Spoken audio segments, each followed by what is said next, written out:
SmackDown just saved Money in the Bank. The men's one. The men's one at least. We're clutching at straws here, folks. I'm Ollie Davis. This is Luke Owen. Welcome to the SmackDown review edition of WrestleRamble, which is, of course, sponsored by Beer 52. Head over to www.beer52.com/WrestleTalk to get your free case of craft beer. UK viewers only will be enjoying this Envoy Fruit Sour Pale Ale in the break. You said before we came on air that you do not think you're going to enjoy it. But that's the point of this journey through beers. Absolutely. To find those tastes, to double down on what you like, and to try new things, which is exactly what the crates give you. I now have an app that allows me to log beers as I drink them and rate them and leave little reviews and then speak to other beer fans about their tastes as well. I've got one for wine. It's called Vivino. Yes, different classes, obviously. Please like, subscribe, and comment down below. We've got Randy Andy Datson on the Superchats there from WrestleTalk.com. Ryback's favourite writer. Yes. And we'll be getting to your Superchats intermittently through the show. But let's kick off with the Money in the Bank announcements. We are 3 weeks away from the pay-per-view, which is like 6 weeks out from WrestleMania. It's nice, I feel. You have the episodes after Mania, the Superstar shake-up, and now we're in the proper pay-per-view cycle of season 45 of WWE. Lovely stuff. Yeah. I wish it was better, though. I was going to say, I said this in my review, which will be going up after this live stream does, that after last week's pretty disastrous ratings, I thought WWE would come out all guns blazing, being like, hey, look, that was quite bad, but we're going to really step it up this week. We're going to present a really vibrant product. Not going to do any massive changes, but we are going to present something that doesn't feel like the exact same show we did the previous week. That's just what they did here. I thought this was a really boring episode of SmackDown. I did not really. I found myself drifting off from this multiple times, and that's a shame because I think SmackDown has been easily the better show of the two throughout 2019. Yeah, it's actually watchable. Yeah, really which is nice. I feel like it was a very low key show. It was a show. Yeah. There's nothing on here that was bad, like actively bad or damaging to everyone. Not. But yeah, like after the Raw on Monday, which was very tedious, but again, nothing terrible. It was just really uninspired stuff. SmackDown was nowhere near as bad as Raw. Nope. Because it's an hour shorter. And also they added some things into the Money in the Bank, which at least makes it a bit more exciting. And I thought the Kevin Owens Kofi stuff was solid. For where we're at in the build for the pay-per-view, it was solid. But yeah, there was nothing to really grab you. Did you see Raw's ratings for Monday? 2.15 million. Oh, no. And the third hour was like 1.89 million. Crikey, that isn't good. People love it when we talk about the ratings, so please continue. You know, I said we'll see in July a under 2 million Raw. Yeah. Bring that forward. They do. I was conservative in my estimations. We may see it in May. But anyway, these Money in the Bank editions, that rather than have Alexa Bliss just in the moment of bliss segments, which poses so many questions, like who is in charge of this show? The McMahons. Yes, but they're not. We found out because like later on in the show, Mandy Rose and Sonya Deville say that Shane gave them the chance to win the match. Yeah. So I'm guessing the McMahons are booking this. Yeah. But giving the responsibility to Alexa Bliss to announce. Well, here we had the commentary team have that responsibility, and just in a graphic, no big reveal or end of the show segment, we had Finn Balor announced, Ali, which is great, Randy Orton, and Andrade. 3 of those are fantastic, and Randy Orton, sure, I don't mind. Yeah, and I am always of the opinion that I would prefer these to be qualifying matches. You qualify to get into Money in the Bank as opposed to just having your name read aloud and, maybe adding some stakes and weights to matches in particular. I'm of the opinion of you. These 3 editions have actually made me more excited for Money in the Bank, as opposed to Raw, where there was only one name that was in there that made me excited for Money in the Bank in Ricochet. I think having Balor, Andrade, and Ali in there, Andrade in particular, because I think he's like got to win. I think of all those 6 people, I look at him as like, he is the one with the most star potential. And he's the one with the most character potential as well to hold the Money in the Bank.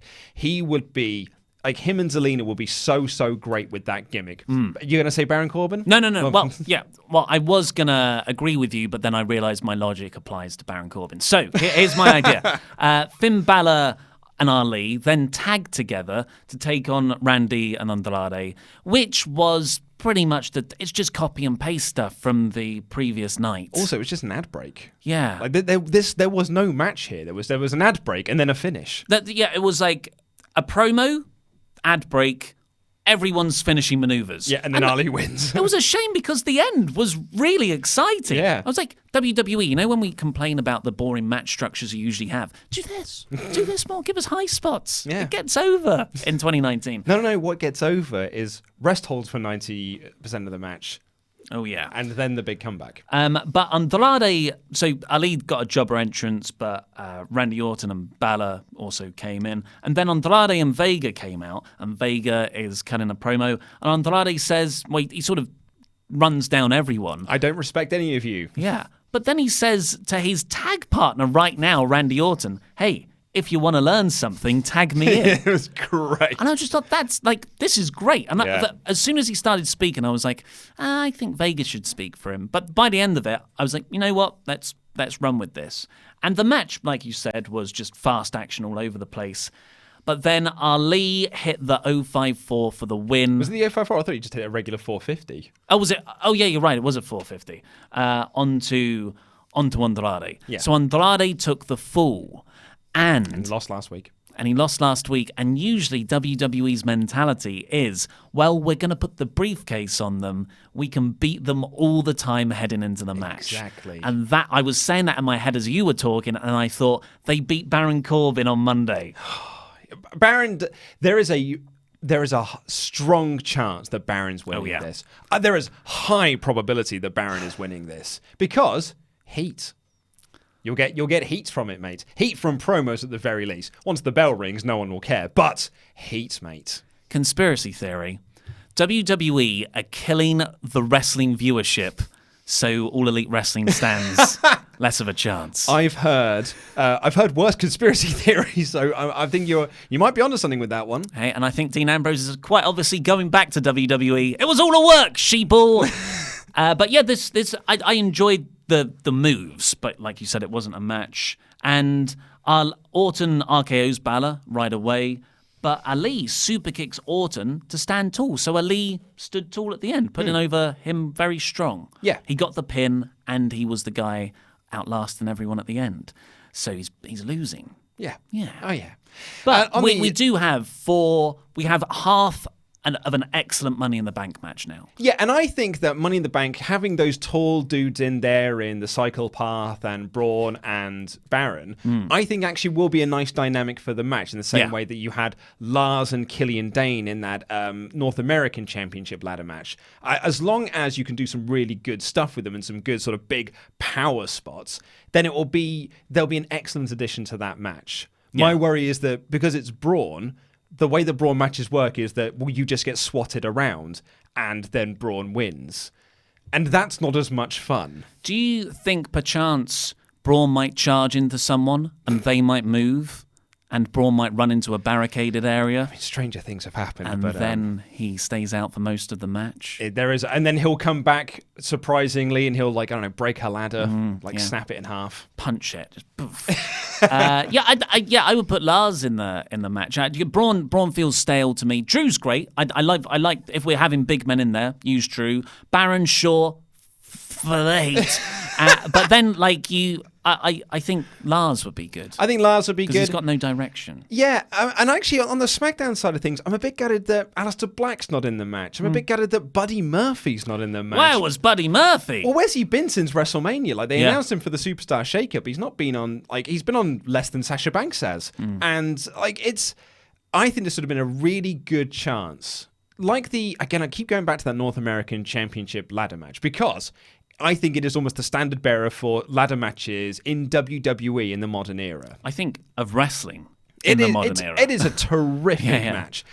And they used that match to debut Ricochet and EC3. So it made a big deal. It's like, man, you got to watch that ladder match because that's when you're going to debut these. And they did this a couple of years back when they split the Shield and they put Rollins and Ambrose in there. That felt like it was a big deal because it's the first time they're being single stars and they're going to be in the Money in the Bank ladder match and they're also feuding. What's going to happen? So I would have preferred Buddy to be in there rather than Randy Orton because, Orton, I don't think Orton's winning, and if Orton does win, then that's really an uninspiring choice. Yeah. What a boring choice to win Money in the Bank in 2019, Randy Bloody Orton. Randy Borton.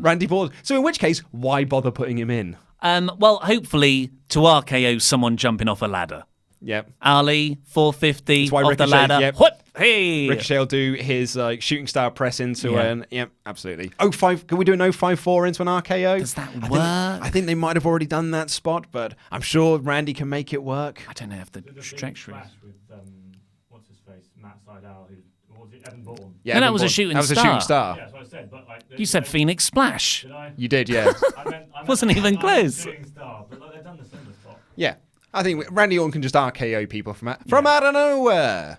So, should we talk about the women's side of things, which, unfortunately, whereas SmackDown, I would say, is 3 for 4 on the men's, is 1 for 4 on the women's, which means overall is 1 for 8 overall. I'm interested. So you think it's 1 for 4 on the Raw side of things, or 1 for 4 overall?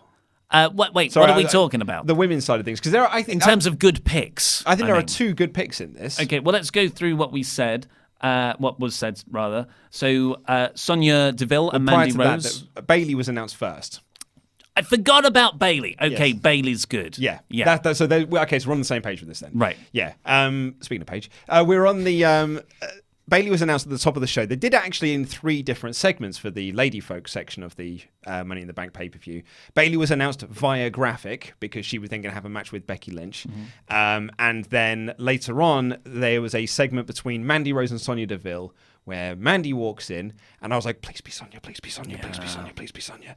And she said, Shane has said we can be in Money in the Bank, but it can only be one of us. And I thought, okay, so they'll have a match. And that will determine. And Mandy's like, I think it should be you. And Sonya said, no, I think it should be you. And Mandy said, yeah, it should be me. And that was it. So Mandy's in the match now. And I just thought, weren't you feuding just a few weeks ago? Weren't you splitting up? Why are you now the best of friends again? Alexa Bliss, Natalya, Dana Brooke, Mandy Rose. I'm pretty sure there's going to be a moment where, where Mandy Rose and Alexa Bliss are going to stand opposite each other. So that's it's the Spider-Man point. Huh? So Mandy Rose is in the match. An uninspired choice for the lady folk side of things. But you can have uninspired. I would say Natalya is uninspired because she doesn't excite me in the slightest, but she's a very proficient wrestler. Mandy Rose doesn't excite me in the ring at least, and she is, I wouldn't say the person I'd want around a ladder match with Alexa Bliss in. I'm very worried about Alexa Bliss's health all the time. I know. But again, I come back to that WrestleMania Women's Battle Royal, the final 3 of that, of Sarah Logan and Asuka and Sonya Deville. We were all on our feet going what a great triple threat. This is amazing. None of them are featured in this bloody match. And 2 of them could have been. Yeah. And they're not in an arse's roar of it. I mean, Asuka could have been on it as well. Well, she's in the tag thing. But, Becky's wrestling twice. Quite, another thing, I'll get on to Asuka later.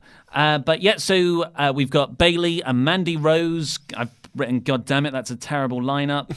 And then we had the final reveals, which was just not Renee Young backstage. I genuinely thought it was Renee Young. When she came on screen, I was like, oh, Renee Young's here.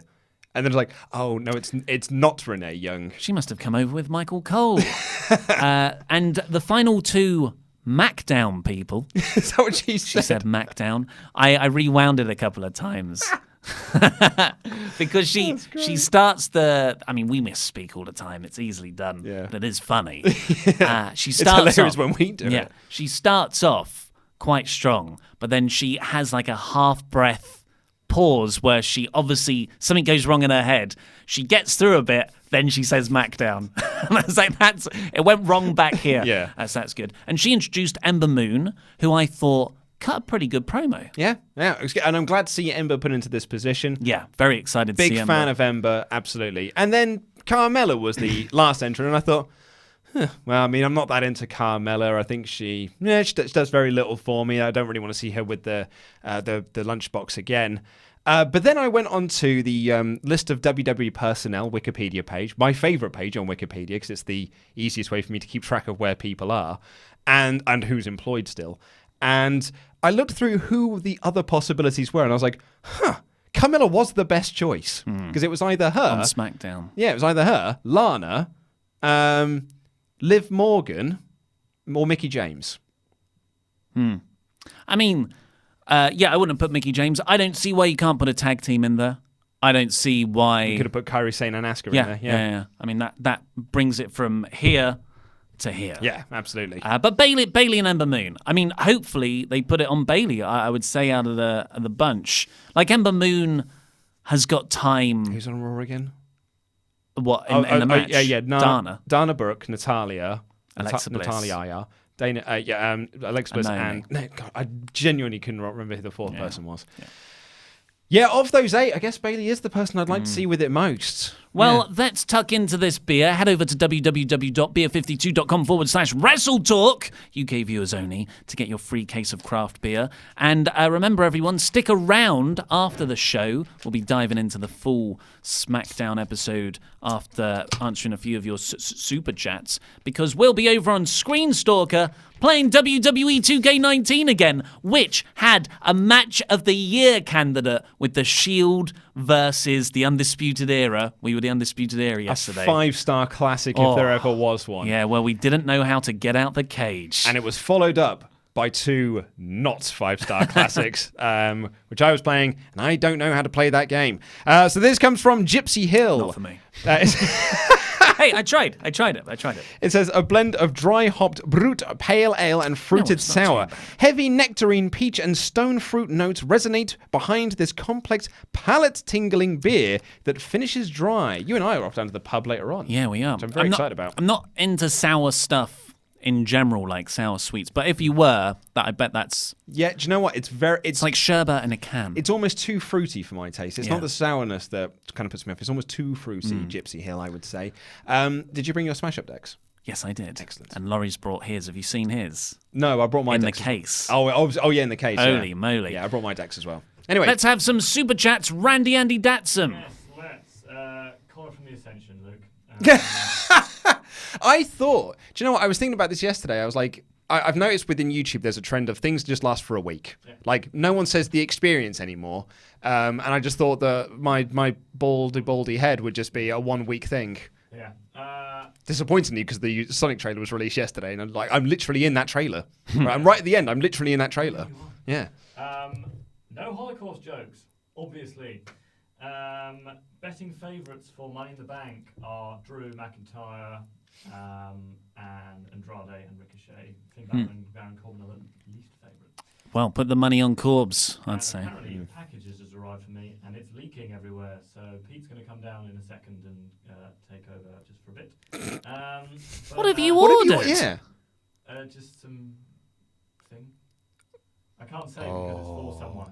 Okay. Oh no! Oh, it's my. This is my birthday present, isn't it? That's now 3 weeks late. And a month late. It's May now. Leaking places. Victor Vega. I did. I got you some chocolate. Victor Vega has done a double donation. I'm not sure what he says. Thank you, Vega. Thank you, Victor Vega, for your very weird comments. God of Chaos, nice donation, no message. Thank you. Thank you, God of Chaos. Swifty Whiskey has donated $105. Whoa! Mr. Swifty, thank you very much. American or Canadian? Firstly, he says CM Punk invasion in Omega Jericho match to retake rightful best in the universe /world. Do you think we're going to get a Punk debut at Double or Nothing, or Dean Ambrose? Yeah, I think you get an Ambrose debut at Double or Nothing, and you save Punk for TV when TV finally happens. Yeah. But yeah, I think a Punk Jericho match would be a big money match to build to if they're both on the same roster. Absolutely. And if you've got Jon Moxley and Jimmy Havoc on the same roster. Oh, that is a He long-time said my dream mic's match. Not working. Interesting. I can see, yeah. I don't think it's on. Hold on. We will fix that. Thanks, Pete. The mic's not working for Andy. Andy's got a leaky package. Can you hear him now? Well, we'll know in about 20 seconds. We'll go to the next one, which is from Bless you. Animancer, who says, do you think Dominic will turn on Ray to help Joe? I think thought that's definitely happening. I thought that was going to happen at WrestleMania. Yeah. But then we got a 60-second match instead. Benny Boy says, not at work this week, so might as well watch live for the first time. Control-C, Control-V for Charlotte doing what Lacey did last week. Aha! I got that joke in my review, yeah. Yeah. Aha! Yeah. Louise Marie says, trust you guys to go live just as I go to bed. Sorry, Louise Marie. Sorry, Louise. In Australia. I feel like we've got quite a big Australian contingent. Hey, when we were talking about our Prince Charles show next weekend, someone said you should come do a show in Australia, like a tax rebate holiday. Yeah, we're big down under. Seen that film. Well, speaking of taking things elsewhere, another thing that Swifty said in his big donation was to bring the beer deal to America because we like beer too. Hey, we've asked them. It's something that they are looking into. They are. I mean, they've been around for a few years, but they are very much a homegrown. Like they're sort of grown out of living rooms, really. So they are a growing company, but they need to expand. But yeah, that's a big undertaking to expand. Cringe says, how you doing, Luke? You bald son of a banshee. I'm doing so good. I'm doing great, actually. I'm having a really good day. I'm interviewing Johnny Impact later, and then we're going to the pub, so I'm stoked. Steve Austin, probably not that one, but maybe that one. Gorilla Help Compost. Gorilla Help Compost. Oh, okay. I don't know. Well... Is that not? I actually thought that was a thing. Wallu TV. Hey, Dan. What do you think? Who do you think is winning the SmackDown tag titles? Oh, well, I mean, should we save this for when we get to the review? But it is slim pickings. AOP. It is slim pickings, mate. Yeah, I couldn't tell you. I probably Rusev and Nakamura. They are the only viable option. Ryan F says, I hope Andrade or McIntyre win the men's Money in the Bank match. I'd like to see Bayley win the women's Money in the Bank match. On the same page as us. Yeah, Good Andrade choices. and Bayley. Yeah, absolutely. Blind Man V2 says, sing it, Andy. Testing. I'm just suggesting the WrestleRamble shake-up might be the best thing. So Me up there, I guess, but that's a terrible idea. Tomo cheekily rolling his eyes I at us. bet you that's not a real comment. Yeah. Genuinely, blind Trying to man. make a movement. Just added, this person here says that I'm amazing and I'm a brilliant singer and I've got a massive knob. I should definitely be in front of camera. He wants to get an Occupy WrestleRamble movement going. Yeah, hashtag boycott WrestleTalk. Tomo says Ollie will interfere in the match and help Corbin win. God. Yeah. That would be you, wouldn't it? That'd be what you'd do. Kevin, hate to be the bearer of bad news, but Buddy Murphy will get the Andrade treatment. Brackets won't be here for months. Pointless feuds. Well, actually, that was the sanity treatment, really, wasn't it? Like Andrade got it a bit at the start as well. Yeah, he debuted within at least 3 or 4 weeks, I think. Then had 2 matches and disappeared for 6 months. But and it took Sanity 2 months to debut. And then disappear for a year. But I think the Buddy Murphy thing is probably not far off the money. He'll be on the roster but not do anything for a year. Are Bliss and Murphy not together anymore?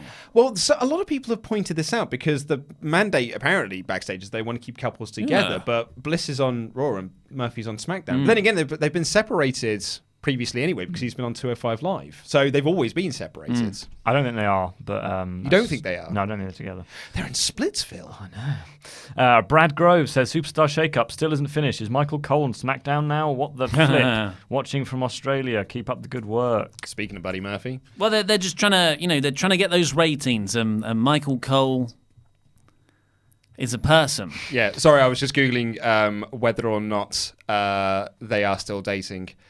This is from Wrestle Talk. Alexa Bliss shoots on relationship with Buddy Murphy. Well, that was ages ago. That weirdly, that keeps being really popular. Anytime Buddy Murphy does anything, people read that. Anyway, Jobber JJ. They're engaged. They were engaged in January 2019. Oh, okay. Oh, wow. Okay. Well done to them. Why are women always friends and not competitors? Because the company, the promotion is largely written by men, and that seems to have created probably unconscious but very uninformed way of presenting women on screen. Yeah. Armless Ambidextrous says, crap gimmick wrestling more/longer. More/longer. So do more crap gimmicks. More entrance. Yeah. I like the backlog. Yeah, fair enough. Black Saw Hex, no message, but nice little donation from Black Saw Thank Hex. you. Invoke Dragon says, who would you put Buddy Murphy against in his first feud? Balor. Yeah, Balor's good, and then just win the Intercontinental title. Exactly. Yeah. Establish him as a top mid-carder right from the get-go. Victor Vega says something weird. Wesley Martinez says, just one question. What the heck was that new Bray Wyatt promo? I'm with Graves. I can never sleep again. It's great. It was amazing. Love it. Sociopath is still the word of the day. Louise Marie, who said that, who moaned earlier about sleep times, said, come to Melbourne, the city of expensive beers. Oh, well, now you're selling it to us. We'll bring our own. We'll just bring a crate. We'll bring Beer 52 with us. Kareem Hanafi says, lukewarm Steve Austin. I don't know if he's saying that you look like Steve Austin. I guess so, yeah, because I'm stone cold, isn't it? Exactly, so I'm lukewarm Steve Austin, because I've got bald and the goatee. And lastly, from Brent Everett, and I'll run off to see my leaky package, was at SmackDown last night. Black had a dark match with Mahal, and a good amount of the crowd was chanting, he deserves better. Who had the dark match with Mahal? Aleister Black. Aleister Black, right, okay. God, wow. What a match. What a feud. Yes, Yeah. right, I'll be back in 5 minutes. Okay. Cool. So the episode of SmackDown kicked off with Michael Cole in the ring. You said that you thought this segment was solid, but I was immediately against this segment. Michael Cole was there, and I don't find him an engaging on-screen presence. And then the next thing, he brings down Kofi Kingston throwing pancakes.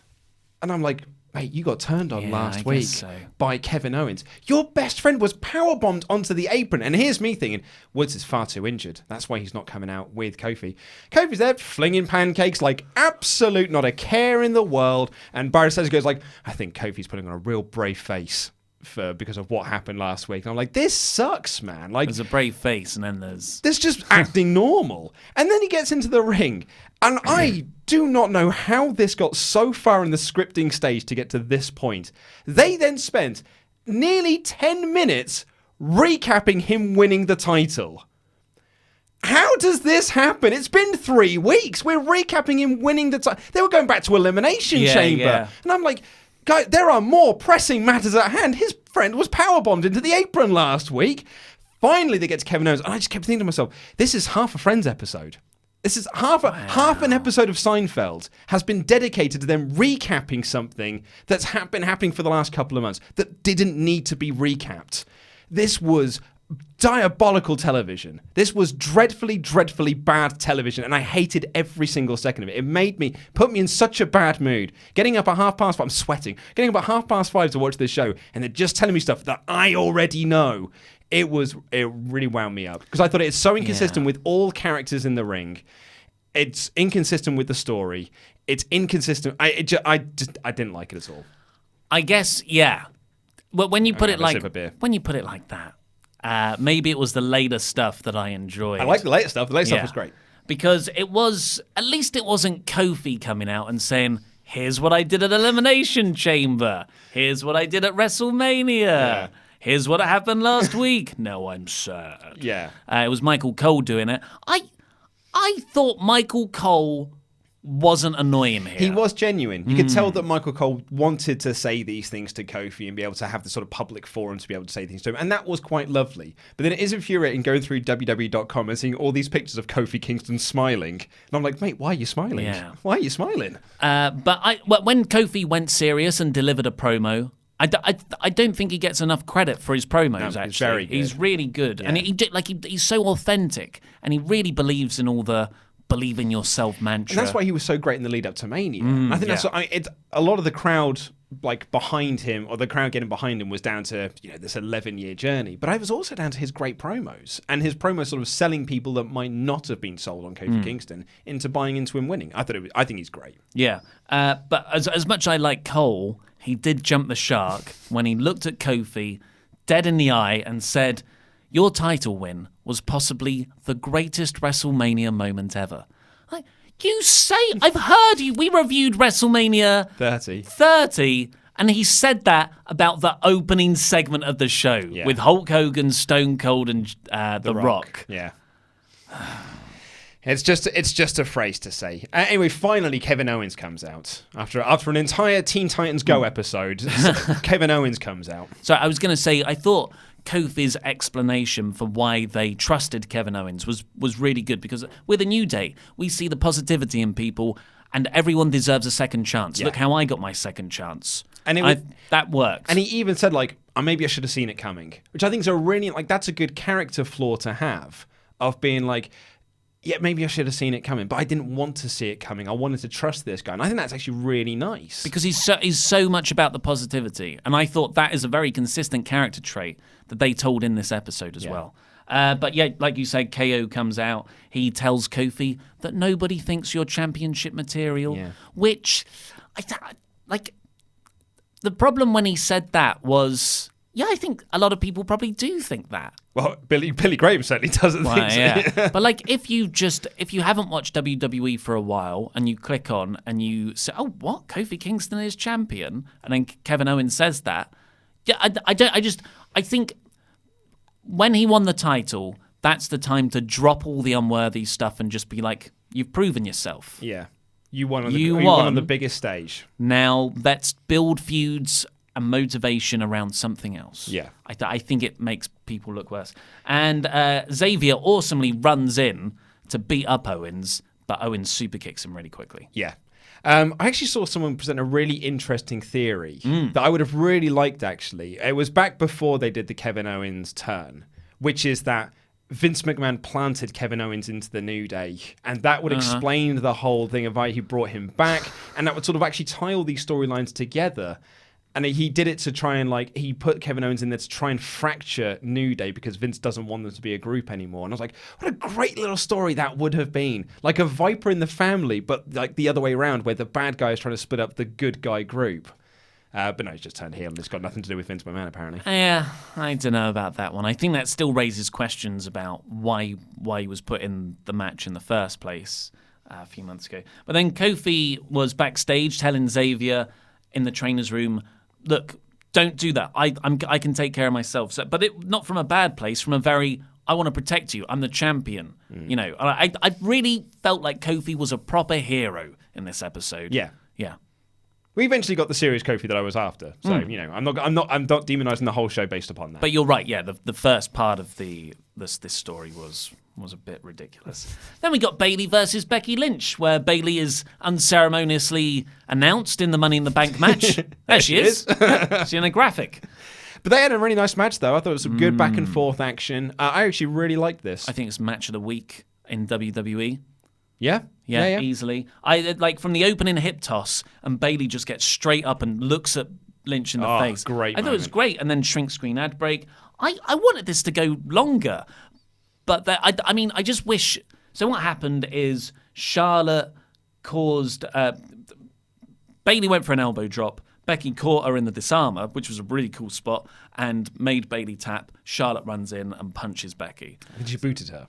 Booted her. So yeah, I'm just getting her and Lacey Evans mixed up. To get into the Spider-Man meme. So now Bayley has lost 2 weeks in a row.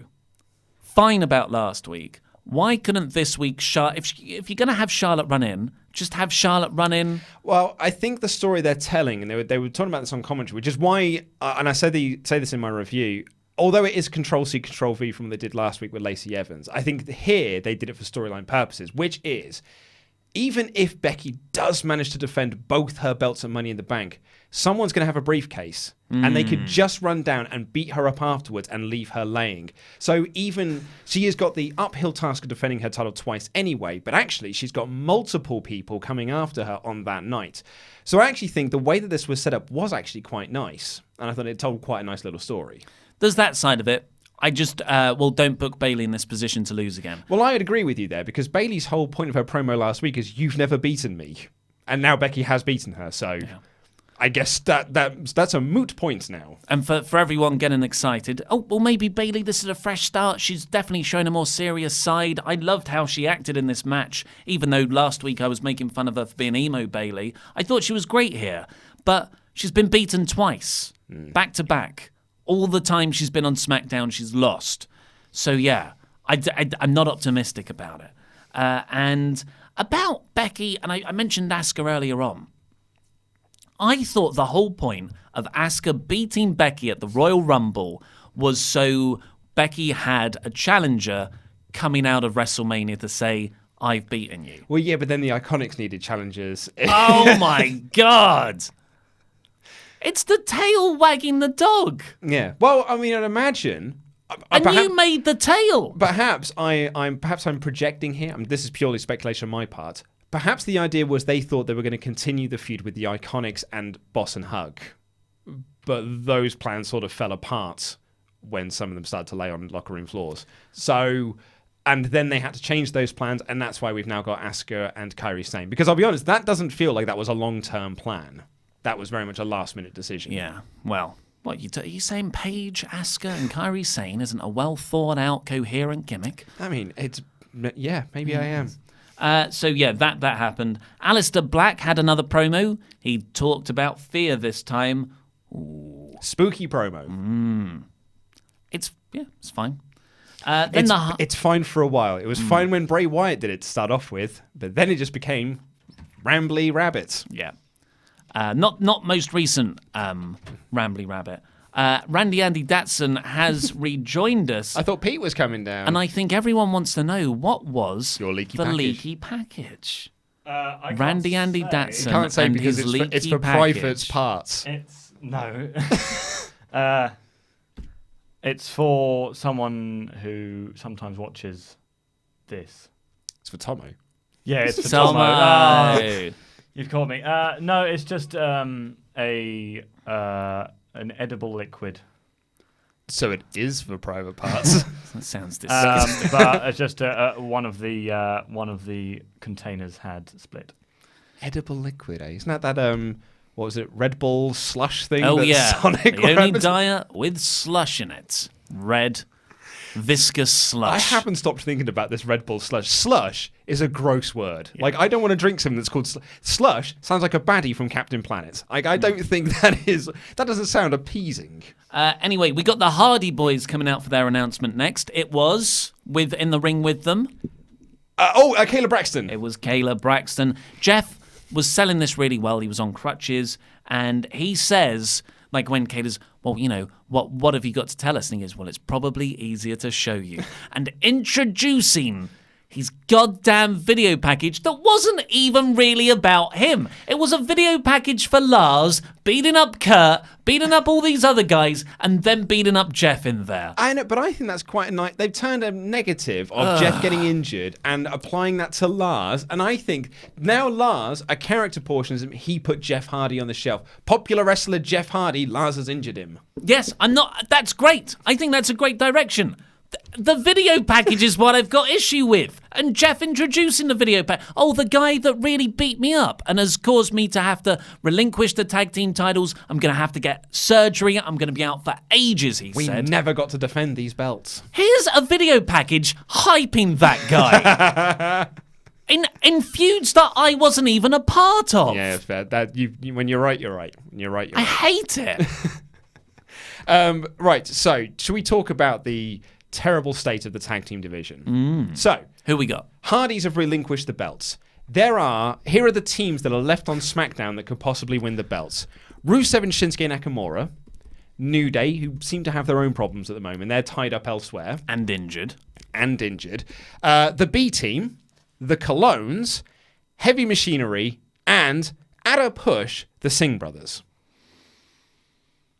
Not even Gallows and Anderson. No, because they're on Raw now. So, that's your tag team lineup. And as I say in the review, Rusev and Shinsuke Nakamura, they're the obvious people to put the belts on because they're the only credible team that you've currently got there. And even then, I wouldn't even say they're a pretty credible team because they never win anything. I would say Heavy Machinery out of the bunch. But you can do a babyface chase with Heavy Machinery against the heels of Nakamura. But then the point is that if you feud with Heavy Machinery, well, then what? Because there's no other teams for them to face that have got any form of credibility. Another Franken team. Yeah, it's a sorry state of affairs. It's embarrassing. And a state of affairs that WWE have created. And yeah, you've got loads of people injured at the moment, but you're also in control of who's on what roster, and you're still transferring people between the two brands. So balance out the divisions a bit more. It's just baffling. Or merge them. Oh my God. Anyway, Jeff says he needs surgery. He's going to be out for a long time. Matt reveals they're vacating the tag titles. And then Lars Sullivan comes down. Felt genuinely scary, just because Jeff looks so injured on the crutches. Matt tried to defend him, but Lars beats him up. Lars goes for Jeff, but R-Truth appears with a chair, hits Lars on the back, Lars no-sells, and then punched a chair out of Truth's hand. It's pretty badass. It was awesome. Yeah. That was cool. And then powerbombs Truth. Jeff gets away. I thought... But Jeff doesn't get away. Do you see where Jeff was? No. Jeff was on the floor selling something. I went back because I was like, man, Jeff took a bump. I thought he got out the ring. Well, he does, because Lars gets out of the ring and you can see Jeff lying on the floor selling. And I was like, oh, when did Jeff take a bump? I must have missed that. So I went back. He doesn't. He leaves the ring and then just lays down on the floor for Lars to make his exit. It's probably a smart move. Just hide. Play dumb. Possum. Play possum. But yeah, I thought they were going to have Jeff take a bump. I didn't know how injured he was, but because he didn't take a bump, it's obviously pretty serious. Yeah. Then we got the men's Money in the Bank participants announced. Then Asuka and Kairi Sane, Your fave, took on some jobbers. You can tell they're a proper tag team now because they've mushed their themes together in the worst way possible. Dun, dun, dun, dun, dun. That bit at the start from JBL. And then you have Asuka's music, and then that stops at a random point, and Kairi Sane's music plays, and then it stops again at a random point. And that's not mixing songs together. That is pressing stop and start. It is very bad. That's what 14-year-old Ollie Davis used to think DJing was. I used to turn up the volume. I used to turn the volume down and turn up another one on two different CD players I had. Absolutely, yeah. Mix it. Yep. So they when they came out, at least you faded down. And they had the robes and everything. I thought, man, Kairi Sane and Asuka look awesome together. And then there's just this page in the middle. Towering over both of them. All in black. Looks nothing like either of them in the clothes that she's wearing. I just thought, come on. I said from the start, this doesn't work. And the more it goes on, the less... No one has given me an actual explanation as to why they are an act. This is... I've got a racist explanation for you. Okay, well, Asuka and Kairi... Oh, they can't speak English. Yeah, okay. That is about the only explanation I can see. But a kayfabe reason. Yeah. Well, Paige scouted some talent, and one of those talents was the, young up-and-comer Asuka who's beaten everyone and is amazing anyway. Former women's champion who still doesn't seem upset that she lost her title just before WrestleMania. Anyway, the Iconics were on commentary. They were funny. Great. And they were so great. Oh, it was amazing. And Kairi Sane won with an elbow. Yeah. Then we got the Sonya Mandy Rose stuff backstage. Then Roman Reigns came out. This was a segment, wasn't it? I didn't mind it. There are elements of this that I don't mind. In fact, actually, I would argue the vast majority of this I really liked. Yeah. So Reigns comes out. He says he's still the big dog and SmackDown's his yard now. But Shane interrupts, and I just thought, God damn, I'm sick of you. You're pushing me on one brand, Shane. If I have to deal with you twice a week, and that seems to be what we're getting. McMahon family own all the land, he said to Roman. Roman said he's going to beat him up. So who does Shane bring out to have a handicap match with Roman? The B-Team, rah, rah, rah. Boy, I've not missed this act. They haven't been around for a while, and as soon as their music hit, I was like, oh, God, I've not missed you. I haven't missed you in the slightest. But there was some saving grace, and that was the special guest referee was Elias. He wasn't the special. He was the special guest enforcer. Sorry, yeah. So I mistook him for the ref as well. I was like, why is he outside the ring? In a string vest. A string referee vest. He looks so funny. And he comes out and goes, dring. Hello, I am Elias. Cut to commercial. That was funny. I thought he was going to say, dring. I am the ref. And I was like, it really, really made me laugh. But then, I mean, God, do you want to have a stab in the dark in what happened in this match? Roman took on everyone. Well, he was worked over for a long period, but then he beat up everyone and overcame the odds and won. And that, as a finish, the final 30 seconds of this, love it. Love Roman coming back, overcoming the odds. Problem was, 90% of it was a Bo Dallas headlock that doesn't look like it hurts, doesn't look like it's making him pass out, doesn't look like he's even stuck. It's just there, and we're just watching him do it. Then they cut to ad break, they come back, he's still doing it. It just wouldn't end. And there's two of them. It's boring to watch. Yeah. This is not an exciting way to book wrestling matches. It's a really boring way. This is exactly what happened with Drew at WrestleMania. It's a boring, boring match. And we keep having to see it every time Roman wrestles. And that's why people don't bloody like him. He's a tremendous wrestler. And they keep booking him in boring matches. And this was boring. Yeah. But the last minute was great. Couple of minutes was really good. It was proper sports entertaining. Roman somehow managed a pin, but the referee was pulled out by Elias, and then Roman had to beat up everyone. There was a great bit where he chased Elias round the ring, saw Curtis Axel was on the apron, and just did that drive-by drop kick. I thought it was really cool.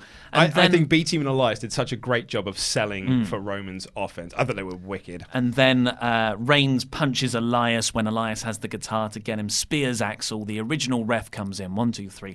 Crowd were hot for it. Yeah. But yeah, the problem is, it was rough going. Yeah. In for the first 2/3. Yeah. Firefly Funhouse, same as Raw, still great. Still great. I wish they just kept this on one brand, but they obviously don't know what they're doing. No. Then we got the So WWE, it's obvious they don't know what they're doing. we get the hot takes on WrestleRamble. Balor and Ali beat Randy and Andrade. Then we got the women's Money in the Bank announcements on SmackDown, and then finally we got the KO show with Xavier Woods. Yeah. Do you want me to recap it? Yeah. Okay. Well. I thought I spoke for a bit, so I was passing over very to you. nice. But I thought I spoke quite a bit during that Roman match where I had my it's little meltdown, so I thought I'd pass across. I didn't speak very much. Shut up, Randy. My turn, your turn. Okay. Owens came down and he said that you might have noticed that all the gimmicks have gone from the Kevin Owens show set. I don't need sofas. I don't need signs because I'm not like the New Day. I don't need superficial things surrounding me.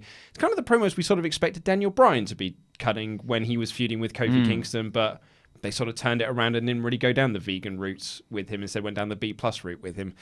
And yeah, it just said like, well, I was going to interview Xavier Woods, but he can't come down. But I thought this might happen, so I've got an action figure from a deluxe figure set. He's got a lot of them because they like a lot of like crap that you don't need, and he puts it onto the chair. And then he gets that little Big E one. The Big E's got a little cast around it. That was funny. Thought it was funny, and he puts that there. Then kicks the chair over because he doesn't want to interview them anyway. And then here comes serious Kofi Kingston. The Kofi I was expecting to see at the start of the show. It was awesome because so good. Owens is doing this stuff in the ring, and the camera's focusing on Owens, and then you hear the crowd go, because, and the music hasn't hit. And then the camera cuts to the entrance ramp, and Kofi's just standing there. No entrance theme, nothing. And he just runs down. And I thought that's Captain America stuff. I would have had this segment open the show. I would have, if I was booking this, I'd have had this segment open the show. Kevin Owens coming out to interview Xavier Woods, and that you can write Woods off for the week because he took the power bomb onto the apron, and you just have Kofi, no entrance, no big, none of that, just coming straight down to the ring. You have the big pull apart brawl, and then you end the show with the tag match with the big Ali win. Give that more time. I don't think it would have been a much nicer show. Or Becky versus Bayley. Or Becky versus Bayley, could have easily main evented this show. Yeah, that's perfect. That I've got no additions. But yeah, it's Kofi beat up Kevin Owens. Owens got a bit of shine back, but then Kofi stood tall at the end, and Owens left through the arena. I think that is really solid stuff. 3 weeks out from a pay-per-view. It's what we said last year where they would do that, like that's the angle for your go-home show. Reading a letter. Yeah, but the really, really fiery and intense stuff was 2-3 weeks out. So hopefully this now builds next week and has a huge go-home angle with maybe Big E and Xavier returning. Yeah. It was a 2 out of 5 show. Oh, you'd have given it a SmackDown, huh? What would you give I it? gave it SmackDowner as well. Yeah. But I saw some people on Reddit say worst week of WWE television in living memory, and I thought, no. Well, yeah, you're right. That happens every single week. But that, like, there's much worse weeks. Like last year was much worse. Absolutely, and recent it years, was. so. Yeah, this wasn't the worst week of TV. It was just a boring week. It was a nothing happening week.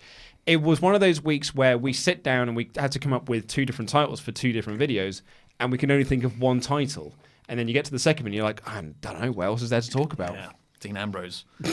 So let's have some super chat. Yes. I'm surprised there isn't more super chats about the Jon Moxley video. Oh, also, remember, everyone, stick around because we're going to be playing WWE 2K19 on Screen Stalker, live streaming that with Laurie and Simon and Chopper Pete as soon as this video finishes. So, you could put the link. I will do, yes. In the video description. Andy's going to put that in there for you to click and have that window open.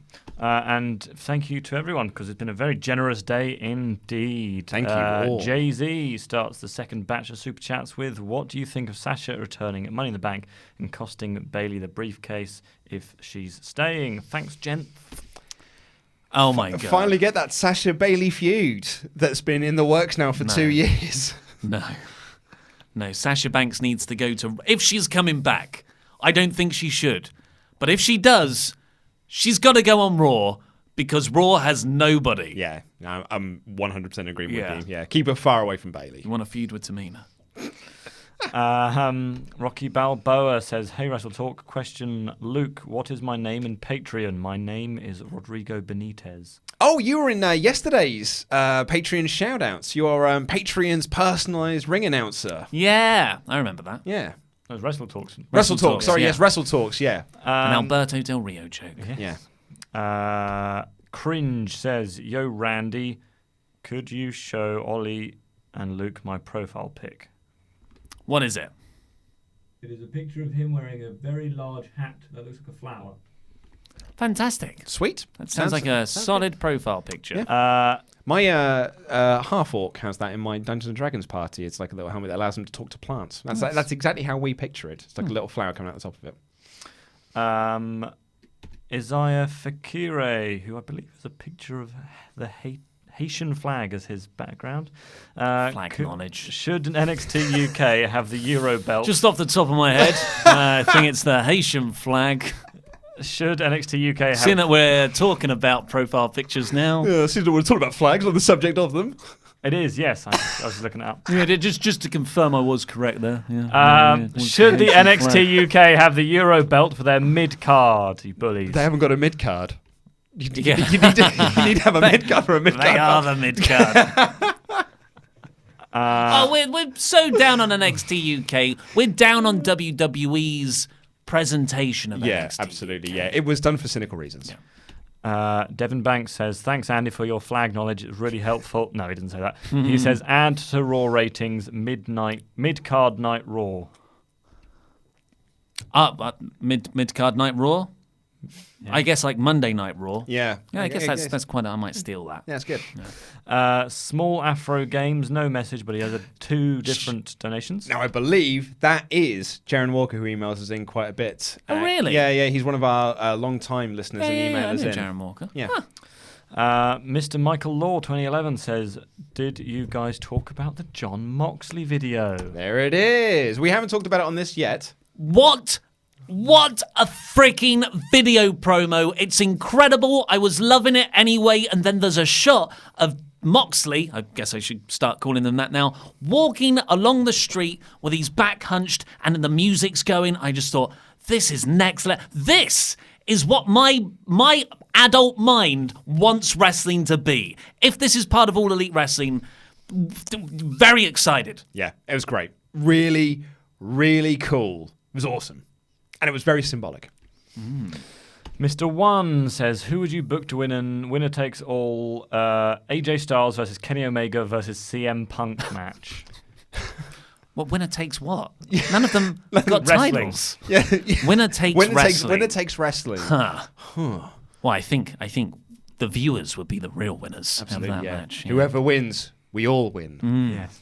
Ryu Dante says, I work overnight usually during the week, and your videos mostly get me through the night. Keep up the good work, guys. Thank you very, very much. Thank you very much. Tomo says, Tomo. I didn't really know how much I wanted to have the Iconics hands on hips on commentary. Iconic. I loved them. I've actually gone back and watched it again for a second time because they are so funny. And it is just how they, as soon as like a big move will happen, they'll just distract themselves with something else because they don't want to be putting over how good the move is. And then as soon as like the other guys get on offense, they'll be like, oh no, they're really great. They're amazing. I thought it was very funny. One point she called her Ariel. She's like, come on, Ariel. Oh, because she had red hair and green. Yeah.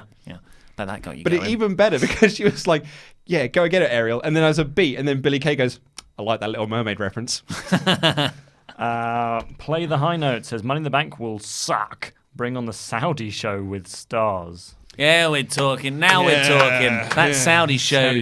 Quietly announced a Saudi show. I don't think that's going to get any TV plug. Do you reckon? I think they're going to keep it very quiet. It'll be like a big old house show type thing. Bill Goldberg.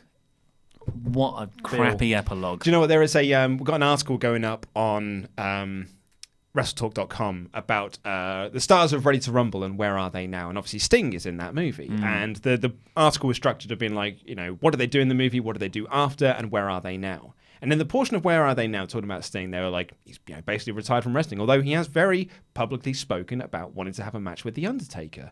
And then the writer says, and the only place that will likely happen will be at a Saudi show where there's lots of money on the table. And I suddenly thought, you're absolutely right. That's never going to happen at WrestleMania, but it could very well happen at a Saudi show. Benny Sato says, Hey. Ooh, Andy. Or if you're Ollie, how do you do it? Ooh, Andy. Yeah, so just wrong. Lord Immorgal says Bayley should win Money in the Bank. Becky should defeat Charlotte. Lacey come close to beating her but lose and then attack Becky, after which Bayley cashes in and walks out the biggest female on the roster.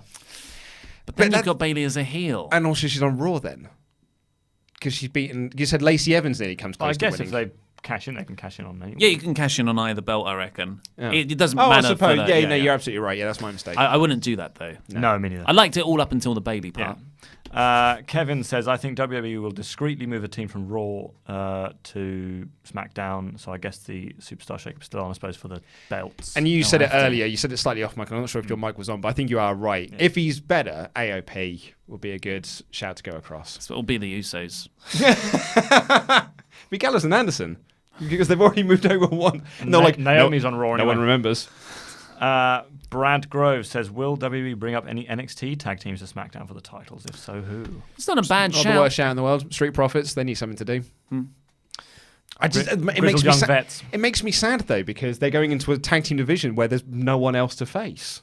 Like they'll be the top dogs, but then like who you feuding with? Sean Turner, I've mentioned the Bayley to turn into the female Sting. My idea to have Sting mentor Bayley, give her a bat, and slowly build her up until Sting gives her his own bat. I love it even more. I love it even more. It's so goofy. I love it. Who looks at Bayley and thinks Sting? That guy, and now this guy right here. I love it.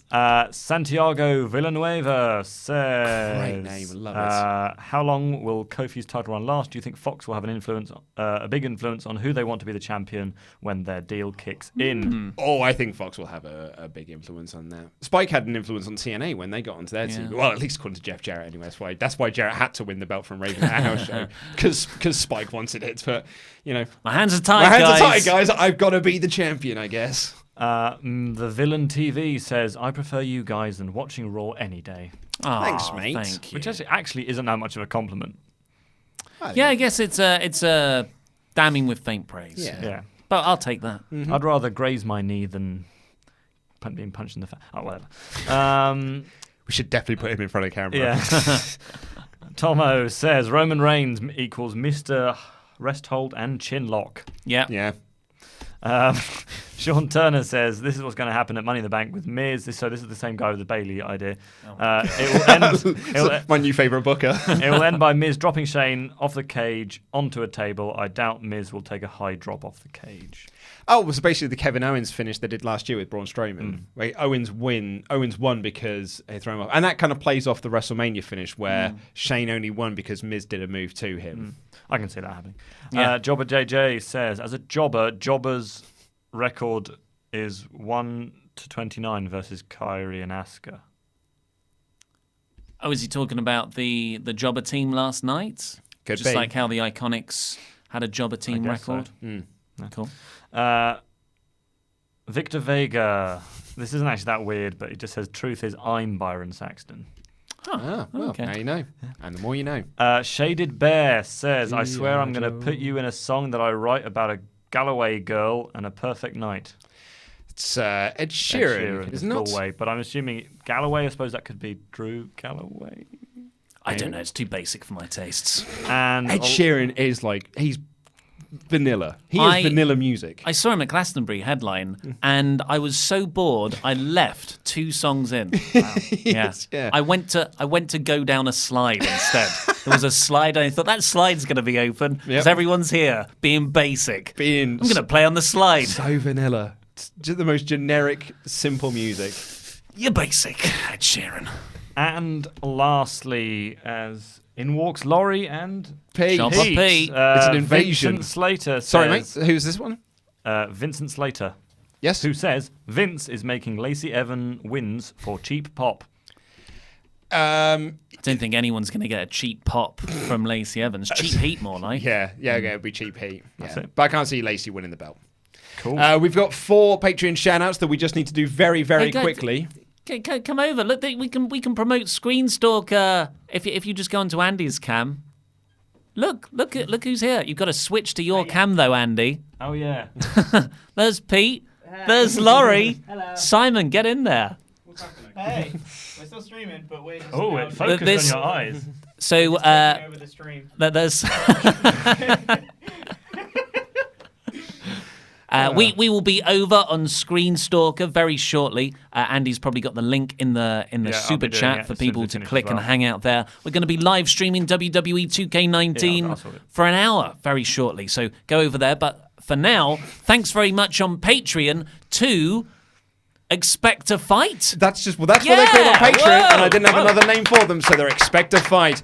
Martin Santoyo talking to me. It was difficult. I was struggling this morning. Dennis the Dijon Mustard Johnson. Whoa, Nice. Yes, lastly. And the last one. Just incredible Edelheat. Edelheit. Yeah, lovely stuff. Thank you very much for joining us today. Now go over to Screen Stalker by clicking the link in the super chat or in the video description below or wherever, and you can watch us all play WWE 2K19. Thanks for the Patreon the donations. There's so many things to plug now. Press the WrestleTalk like Live. button. WrestleTalk Live. Patreon. Beer 52. WrestleTalk Live in London. Yep. Buy a ticket to come and see our screen of Ready to Rumble. We can do all of this in front of your actual faces. Click the videos on the desk. I've been Ollie Davis. This has been Luke Owen. Over there's Randy Andy Datson. Join us over on Screen Stalker. And that was Rambling.